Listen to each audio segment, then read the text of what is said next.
I used to walk at night to clear my head. Not just occasionally, every night. After work, after dinner, after everything. I'd throw on a hoodie, plug in my earbuds, and walk. No destination, just movement. The streets were empty, and the quiet helped me think.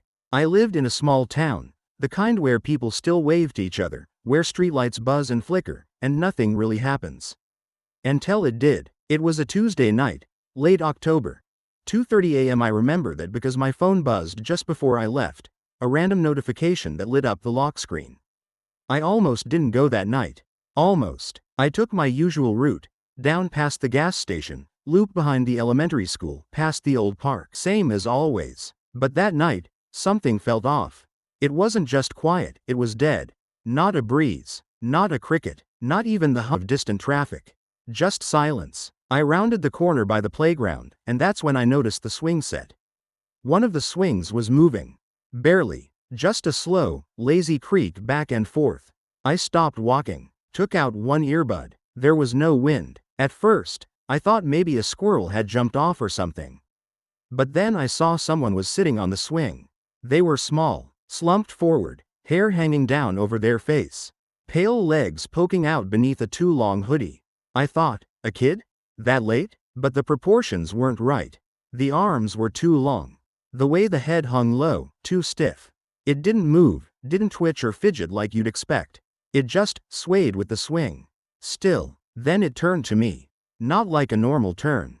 The torso twisted first, slow and mechanical, like cracking branches. Then the head followed, lagging behind. Bones weren't connected properly. And the face, it didn't have one. There was a face, sure, eyes, a nose, a mouth. But it was wrong. Skin too smooth, stretched too tight. Like it had been pulled over something else. The mouth just hung open. Wide, unmoving, not breathing, not blinking, just staring. I didn't wait. I turned and ran. I don't even remember making the decision. My body just moved, heart pounding, legs burning. I cut through yards, jumped fences I hadn't cleared since high school. Didn't stop until I got home. Slammed the door, locked every bolt. Sat in the hallway, lights on, every room lit. I didn't sleep. Told myself it was a hallucination. Stress, sleep deprivation, maybe a nightmare. I didn't realize I was still dreaming. But then things started happening.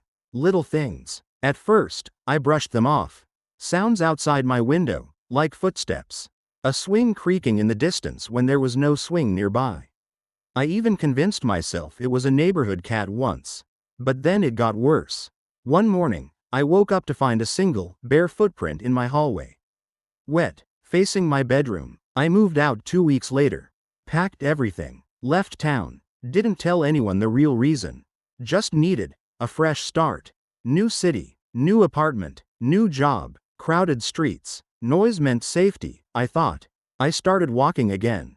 Different streets. Earlier in the evening. And then, last week, I passed another park. Kids screaming and laughing during the day. But at night empty. I walked by around midnight. The air was colder than it should have been. And I heard it before I saw it. Creak. One swing. Just one. Moving. And someone sitting on it. Hair over their face. Arms too long. Not moving. Just waiting. It found me again. And this time, it stood up. It didn't run. It didn't charge. It just stood. Like it knew I wasn't going anywhere. It had all the time in the world. And I knew next time, I won't be fast enough.